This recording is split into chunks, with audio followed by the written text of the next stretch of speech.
Hello mga ka-food trip! Welcome to the Food Compass!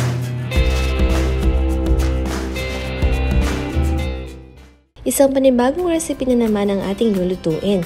And this time, pina-level up ng kare-kare. Ito ang crispy belly kare-kare. Simulan na natin ng pagluluto. Kailangan natin ng pork belly. Pinukulo ko muna yung pork belly kanina para mawala yung scums ng baboy. Kailangan din natin ng pork cubes, kare-kare mix, atsuete powder, gulay, talong, petchay, sitaw, peanut butter, sibuyas at bawang.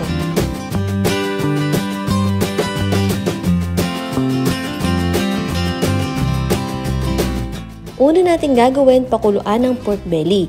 Tinimplahan ko ito ng patis, asin at paminta, pagkatapos lagyan ng tubig.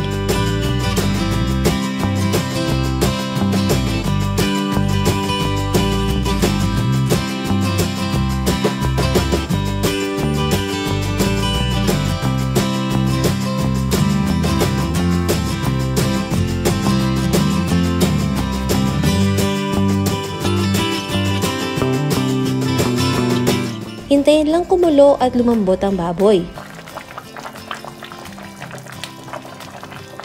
Pag okay na, set aside lang at i-air dry.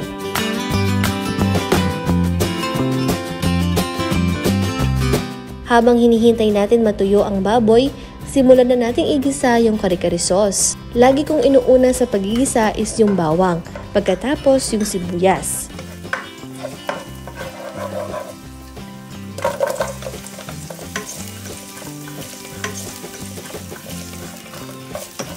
Sinama ko na din sa gisa yung pork cube. Hinayaan ko lang hanggang sa malusaw.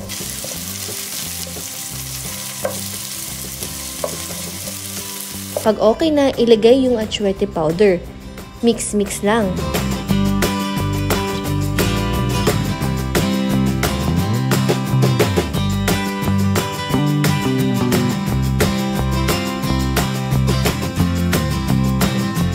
Hinalo ko na din pala sa tubig yung kare-kare mix hanggang sa ma-dissolve.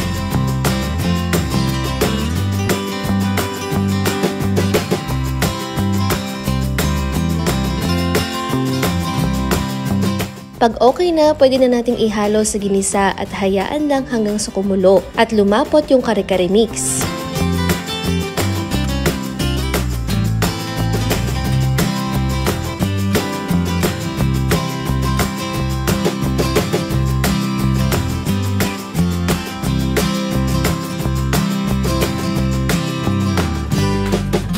Pag malapot na, pwede na nating lagyan ng tubig. Bale, yung nilagay ko ditong tubig is yung pinagkuluan ko ng baboy kanina.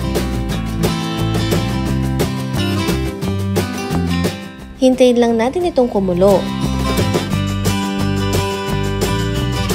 Kumuha na din ako ng peanut butter dahil by this time, kumukulo na yung sauce. Bale, naglagay lang ako ng 1 kutsara ng peanut butter pero depende yan sa panlasa nyo. Pero para sa akin, okay na yung lasa ng peanut butter.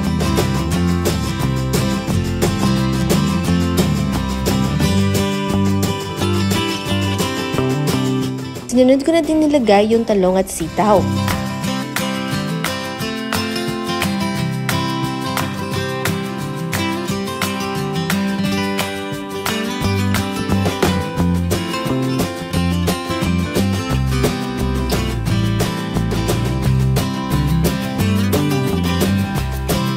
Hayaan ko lang tong kumulo hanggang sa maging okay na yung talong, saka ko ilalagay yung petchay.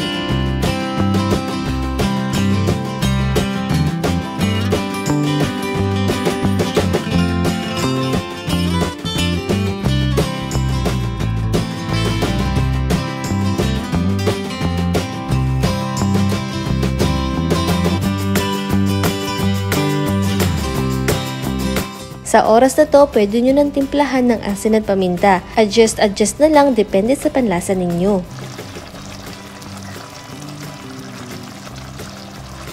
Habang hinihintay ko yung sauce, sinabay ko na din yung pagpiprito sa pork belly. Ingat-ingat lang dahil pumuputok ang mantika sa baboy.